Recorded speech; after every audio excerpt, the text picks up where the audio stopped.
Olá, iniciamos mais um programa Classe Executiva e vamos ao nosso mural digital. Você concorda que o equilíbrio hoje entre a vida profissional e pessoal é, antes de tudo, uma questão de logística? Pelo tanto que a gente viaja, é sempre uma questão de logística. Hoje nós estamos aqui com José Henrique Corrêa, não é? Tudo bem, José? Como vai? Como vai? Ele é vice-diretor da CIESP aqui de Campinas, um dos CIESPs mais importantes da rede, creio eu. Eu gostaria que você falasse um pouco aí sobre você e o CIESP, eu acho que é uma coisa importante, né?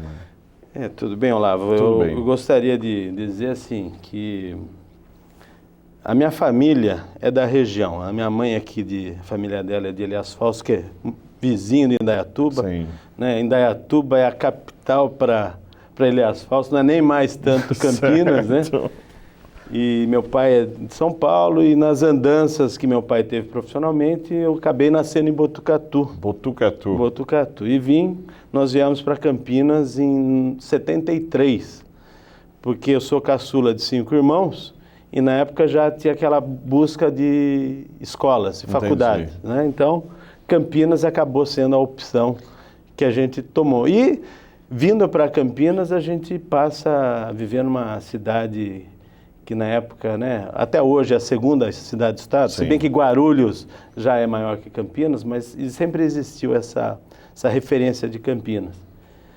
E Campinas é uma cidade que permitiu a gente crescer na educação, boas escolas, boas oportunidades de trabalho, né? E eu acho que assim, né, eu lembro, a referência que eu tenho hoje é que Campinas, em 1973, tinha 300 mil habitantes. Hoje tem 1.100.000 habitantes. Mais ou menos isso. Mais ou menos isso. Né? O tamanho, o quanto que ela cresceu. Você praticamente pegou todo o crescimento de uma cidade, uma das cidades mais importantes do interior de São Paulo. E isso teve alguma influência na sua vida profissional? Ou seja, como é que foi isso? Ou seja, como é que você se tornou lá na frente empresário? Como é que é isso? Olha, eu sempre tive aquela visão assim, né? Que a gente, quando está trabalhando, quando a gente fala assim... Porque todo mundo, eu vejo até pelos meus filhos. Sim. Né? Agora minha filha caçula que está no último ano, fala, o que eu vou escolher profissionalmente? Qual que vai ser? O que a gente vai seguir? E eu imaginava assim, eu não queria fazer direito. A família toda de advogados, falei, não vou fazer direito. E acabei fazendo direito. Sim. E comecei a trabalhar já no terceiro colegial, né? Com essa área de marcas e patentes. E aquilo começou a me dar uma visão de mundo interessante. Porque meu pai era procurador do Estado. Entendi. E eu tinha um cunhado, hoje ele é desembargador, mas na época ele era promotor de justiça. E eu falei assim, eu não gosto muito do direito. Mas a minha área de atuação profissional, ela dava uma visão empresarial. Mostrava que não havia, vamos dizer, sempre um caso diferente no seu dia a dia profissional. Na sua área do direito. Na minha área do direito. Do direito. Né? E aí eu fiz a faculdade, diferente de outros colegas que seguiram o direito em si. Você é advogado criminalista, advogado tributarista, advogado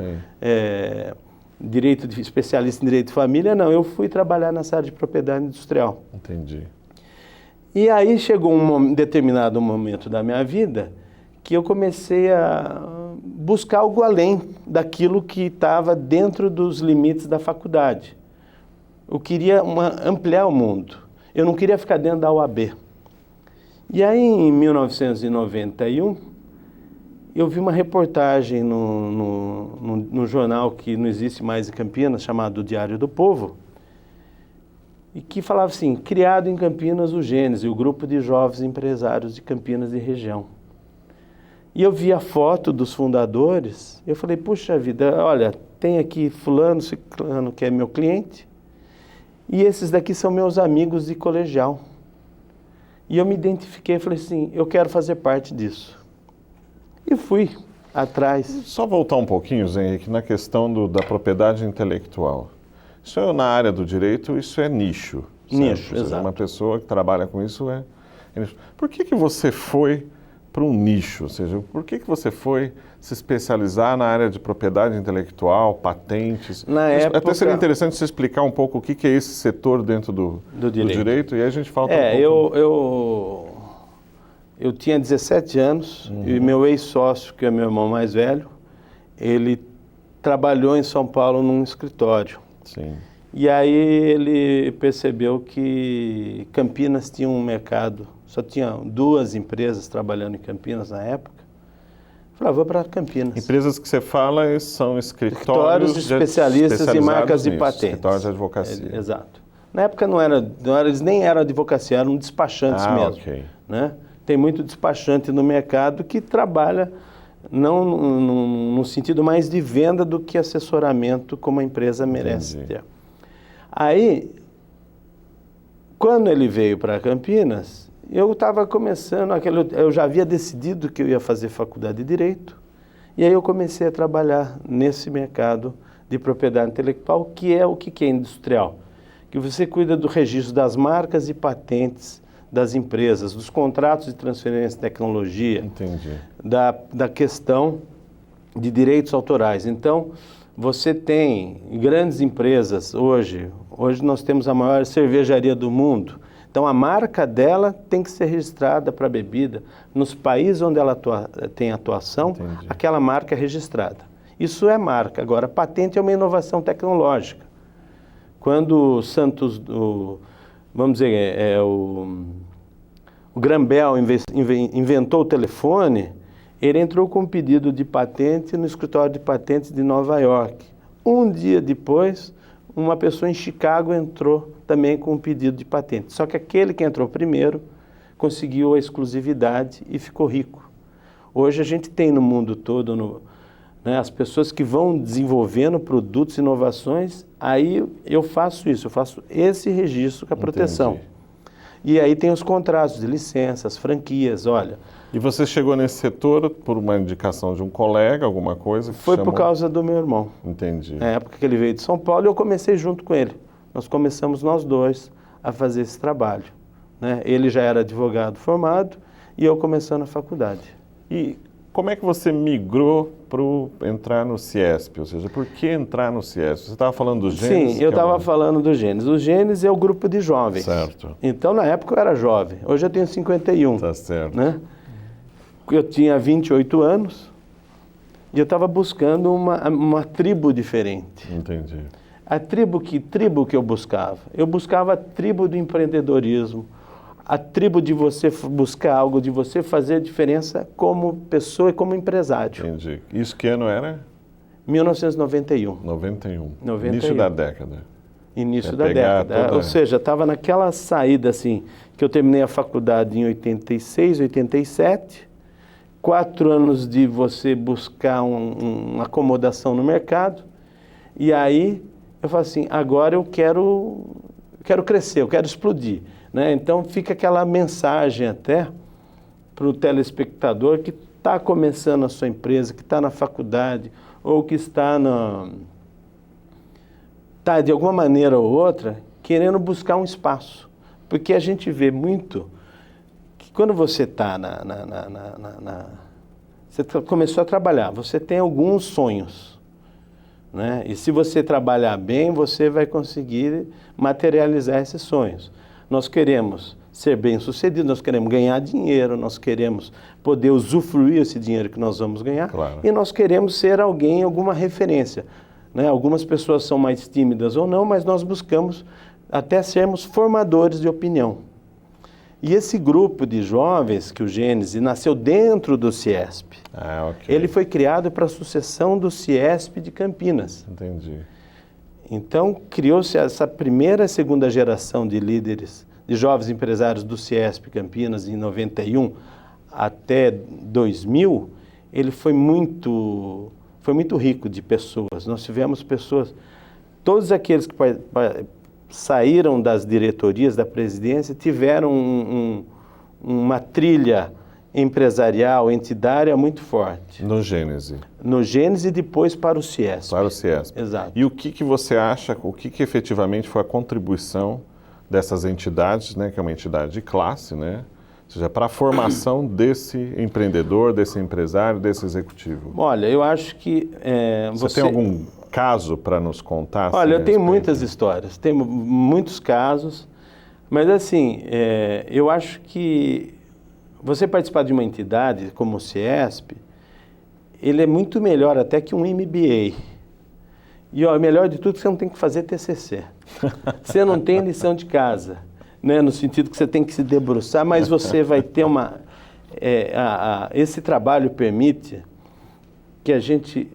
Vamos dizer que eu estava uma vez em São Paulo, várias vezes que eu estive em São Paulo, lá na sede da Fiesp, do CIESP, e o Antônio Hermílio sentou conosco para contar uma parte da vida dele. Onde que você vai conseguir fazer isso? Nós, na época, o Olacir de Moraes, o Luiz Adelar Scheuer, que era presidente da Anfávia, tantos grandes empresários executivos, o Luiz Fernando Furlan, pelo menos umas 6 vezes, sentou com o nosso grupo para conversar, para trocar experiência. E tudo isso serviu como uma bagagem pessoal, empresarial, entidária, que a gente busca hoje distribuir para o Estado todo. Porque quando a gente trabalha numa entidade empresarial, sim, a gente busca o quê? O fortalecimento da atividade produtiva. E nós precisamos de mais líderes e precisamos de mais pessoas trabalhando juntos.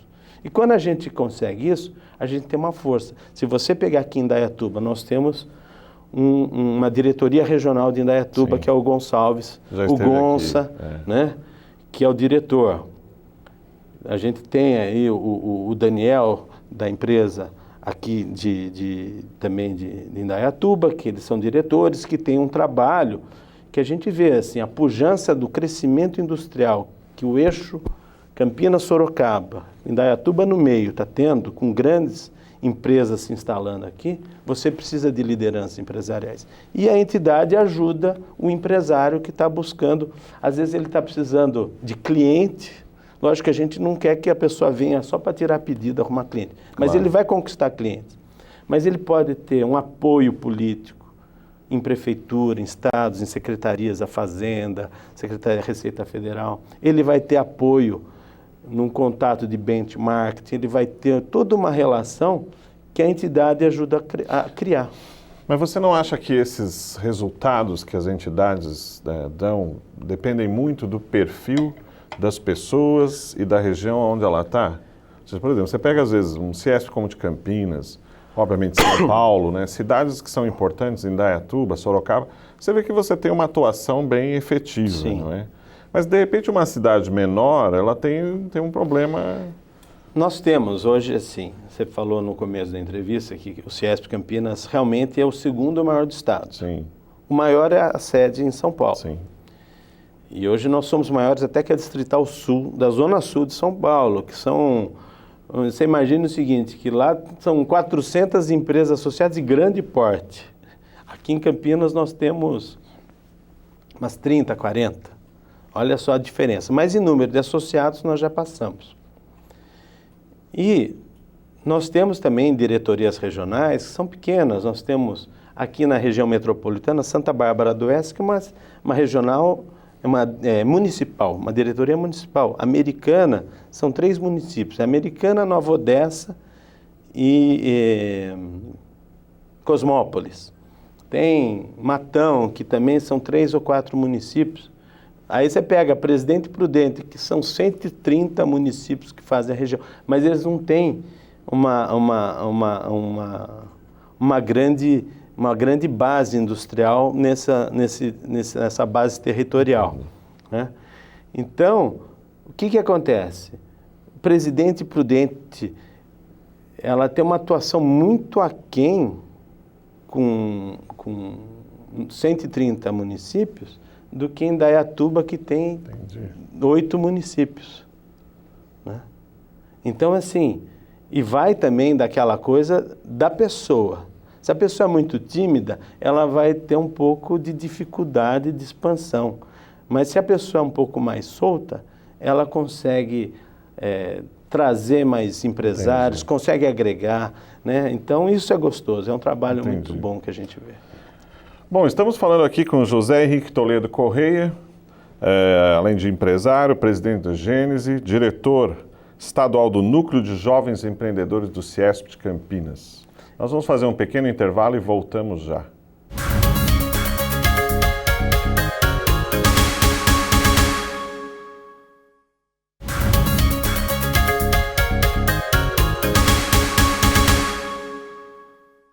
Bom, voltamos aqui com o programa Classe Executiva. Estamos entrevistando José Henrique Toledo Correia, do CIESP de Campinas.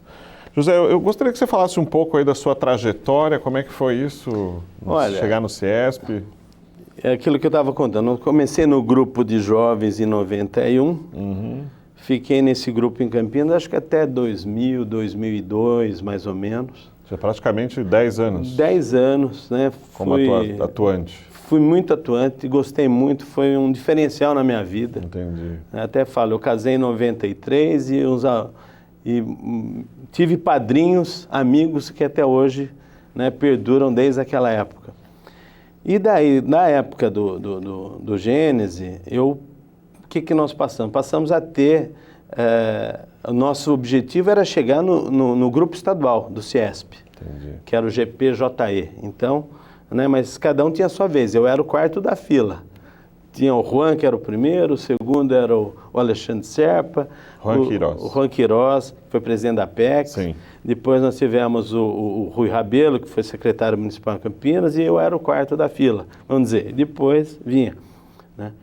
E eu fui para São Paulo. Trabalhei em São Paulo, dentro do núcleo. A gente ia para todas as regiões do estado, dando o nosso depoimento para que a gente buscasse plantar a semente do empreendedorismo, daquela questão da entidade nas pessoas. Hoje a gente tem no estado todo grandes... numa época que nem se falava muito em empreendedorismo. Não, né? não se falava. Estava começando aquilo, né? A Endeavor estava começando. Endeavor, que é uma organização muito importante nessa área. Bom, aí eu comecei a... né, como assim? A fila anda, a gente tem que saber que a gente tem um período de maturação, não adianta ficar sentado ali o tempo todo, não. A gente tem que abrir espaço para os outros e a gente buscar novos desafios. E eu comecei a trabalhar na diretoria regional de Campinas. Né? Aí em 2004, 2007, eu fui diretor de negócios aqui de Campinas para começar a criar uma cultura de geração de negócios dentro da região metropolitana. Entendi. Por que acontece, Olavo? Até é interessante falar assim, você pega aqui, não vai no distrito industrial, o vizinho não sabe o que o vizinho faz, e o vizinho compra um produto lá do Rio Grande do Sul que o vizinho dele faz mais barato. E não cobra frete, né? Só vai com o carrinho buscar lá, né? Então a gente começou a fazer esse trabalho na Regional de Campinas. Em 2011, eu fui eleito, 2007, eu fui eleito segundo vice-diretor da chapa de Campinas. E aí a gente começou a voltar a fazer um trabalho que tinha sido iniciado em 95 no Gênese, das rodadas de negócios. E aí, nas rodadas de negócios aqui da região de Campinas que o CIESP começou a fazer, o sucesso foi tão grande que eu fui convidado a fazer parte da diretoria de produtos e serviços em São Paulo. Hoje eu sou desde 2010, sou diretor titular do Departamento de Produtos, Serviços e Negócios do Estado. O que eu sou responsável? Por todos os eventos de negócios do CIESP no Estado de São Paulo. Entendi. Por todos os convênios e por todos os cursos. Então, quando a gente fala assim, olha, de 2008 para cá, nós fizemos umas 110 rodadas de negócios. Foram mais de 200 mil reuniões. E a gente tem uma mensuração, que a gente tem uma planilha lá, que mais de 100 milhões de reais de negócio já foram efetivamente realizados por causa dessas rodadas. E essas rodadas são nacionais ou tem também internacionais? Não, elas são locais. Por exemplo, aqui em Indaiatuba, nós vamos ter essa rodada do CIESP, se não me falha a memória, dia 20 de outubro. Entendi. Né? Então, já está no ar, se entrar no site do ciesp.org.br, tem lá as rodadas, tem a rodada de Indaiatuba, já tem as empresas que estão comprando e quais são os produtos e serviços que elas estão comprando, para você já fazer a sua inscrição.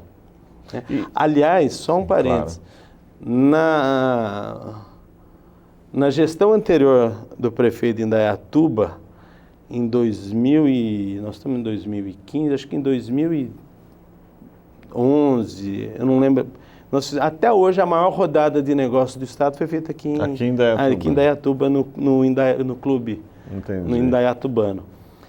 E aí o que acontece? A gente, com esse trabalho, a gente tem buscado até no momento de crise, a gente tem buscado a geração de negócios localmente para fortalecimento e a fixação do dinheiro na região. Entendi. Fixação do emprego, manutenção do emprego. E a sua carreira em relação ao que você acabou se tornando? Ou seja, você obviamente é um facilitador de negócio, tem uma larga experiência nisso via Ciesp.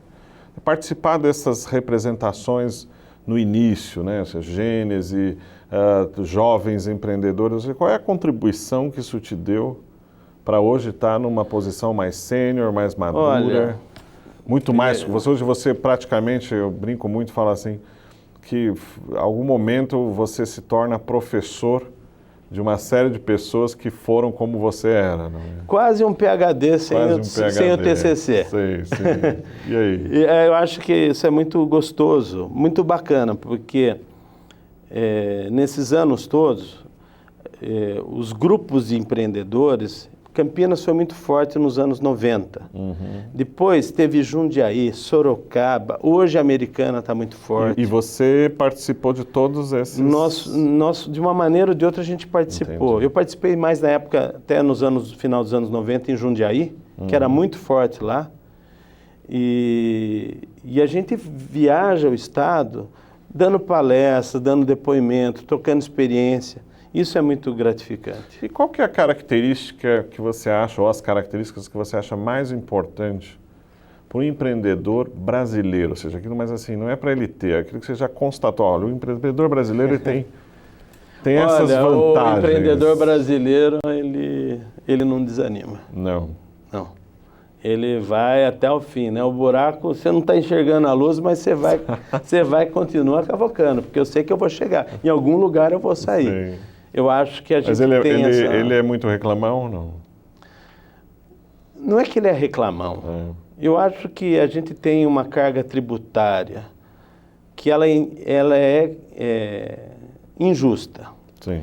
Nós temos uma legislação trabalhista que engessa, que em vez de ajudar, ela está matando a galinha dos ovos de ouro. Nós estamos gerando emprego do outro lado do mundo por causa da nossa legislação tributária e da nossa legislação trabalhista. Entendi.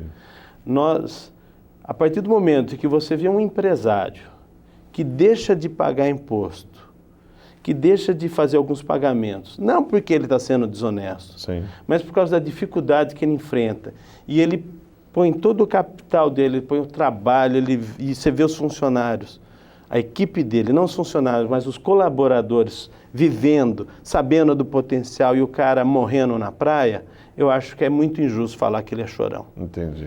O que a gente sabe é que aquele cara que persevera, que ele consegue e que ele teve a possibilidade de vencer, ele é um cara que merece ser condecorado. Né? É mais difícil, José Henrique, vencer aqui no Brasil, você acha? É muito difícil. Eu não sei. Você fez uma pergunta das rodadas internacionais. Nós inspiramos há 22 anos numa rodada em Córdoba, que nós fomos 4 vezes para Córdoba depois, porque a gente viu que fazia negócio. Mas a Argentina está muito pior que o Brasil. A gente vê que os nossos irmãos estão num momento muito pior que o nosso. Mas eles têm também esse perfil de empreendedorismo, de não... Eles têm, mas a opressão governamental é muito maior nesse momento. Eu acho que o que estraga, o que impede o crescimento maior, a prosperidade das pessoas, é essa intervenção estatal que quer que a gente faça da maneira como eles acham que é melhor. E na situação, já aproveitando, falando um pouco sobre isso aí, macroambiente, macropolítica, e na situação que o país está hoje, ou seja, né, com tudo isso que você está vendo aí, o que você acha que... Você é um cara otimista? Como é que você...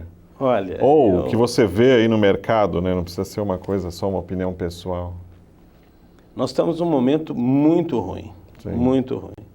Eu lembro da época da inflação, se a gente pegar em 86, na época, o Sarney assumiu em 84, né? O Tancredo morreu dia 21 de abril de 84, Em 86 apareceu Dilson Funaro com o Plano Cruzado. Cruzado, né? Foi o ano que Chernobyl também explodiu.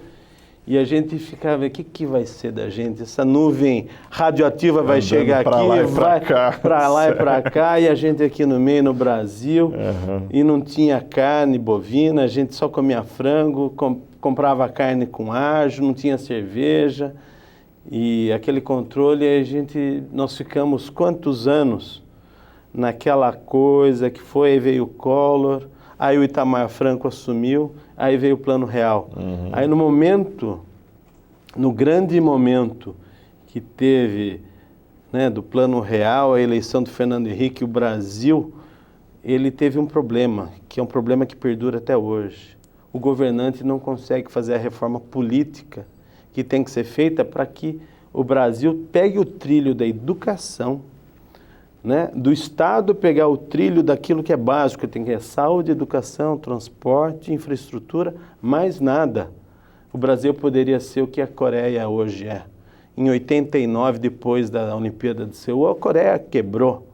Eles investiram em educação e hoje são grandes players mundiais, né? E aí o Brasil não, o Brasil sempre perdendo o bonde, o trem da história. Por quê? Por uma questão do egoísmo político que existe. É sempre conveniência e oportunidade na frente do interesse da sociedade. Então isso que é o que acho que faz mal para o Brasil, independente de partido político, independente de corrente política, ideológica, né? É sempre os mesmos que são beneficiados. Se a gente pegar assim na história recente do Brasil, muitos municípios se deram muito bem porque teve uma visão de mercado, muitos estados foram bem porque os governadores tiveram competência, mas no todo, no geral, a gente perde porque o governo federal tem uma intervenção, tem uma estrutura muito grande e que impede esse crescimento do Brasil. E você acha que isso tem cura nesse país? Olha, tem cura, basta querer. Até o efeito placebo funciona? Placebo, por favor, explique o que é o efeito placebo. O efeito placebo é quando você faz, os laboratórios estão testando um medicamento, eles dão uma pílula de mandioca e dão uma pílula de mandioca, de amido de mandioca, com o princípio ativo, com o remédio. Às vezes a pessoa que toma aquele medicamento sem o princípio ativo fica curada. Né? Então, o que acontece? Acho que a gente tem que ter uma mudança, no mínimo, emocional, psicológica, que coloque o Brasil nos trilhos. A gente achava que a nossa presidente, quando assumiu em 2010 que ela assumiu, ela poderia ter sido uma boa gerente, quando na verdade ela nunca foi competente para nada, e a gente infelizmente está colhendo esse fruto. E hoje você recomendaria a um jovem empreendedor abrir o seu negócio? Olha, você acha que há uma corrente aí fora dizendo que não, o futuro está na mão do empreendedorismo? Será que é tão importante assim? A responsabilidade é grande. É interessante. Semana passada eu ouvi uma estatística da Junta Comercial mostrando quantas empresas foram abertas nos últimos 3 anos e proporcionalmente 2015 está sendo maior, está tendo um número maior de empresas sendo abertas do que em 2014, 2013. Então isso significa que as pessoas, apesar de tudo, elas têm esperança, têm confiança. Eu estive semana passada... O importante é não ficar parado, elas estão se movendo. Semana passada eu tenho um filho que faz engenharia aqui em Sorocaba e ele já está na empresa Júnior. Eu fui bater um papo com as lideranças da empresa Júnior e vi o que eles têm de projeto, o que eles têm de ideia, o que já está saindo de startup, de projetos novos. Falei assim, isso em jovens que estão na faculdade com 20 e poucos anos e que não sabe como que é a selva lá fora. Entendi. Que tem leão, que tem tigre, que tem bicho peçonhento, né? Eles só estão ali num sonho, mas são sonhos com produtos bons e nós temos que dar condições dentro da estrutura de Estado e nós como empresários temos que trazer para essa turma nova a experiência que a gente tem e falar assim, olha, o caminho das pedras, ele existe. E nós queremos ajudá-los a pisar nas pedras boas, porque senão você vai ser mais uma estatística das empresas que duram 3 anos e morrem. Muito bom, José Henrique, eu agradeço a sua presença aqui, seu tempo é sempre muito apertado, agradeço você estar aqui conosco, tendo nos dito tudo que você disse aí. Okay? Eu que agradeço e estamos à disposição aí para ajudar. Muito bem, terminamos então Classe Executiva, um grande abraço a todos.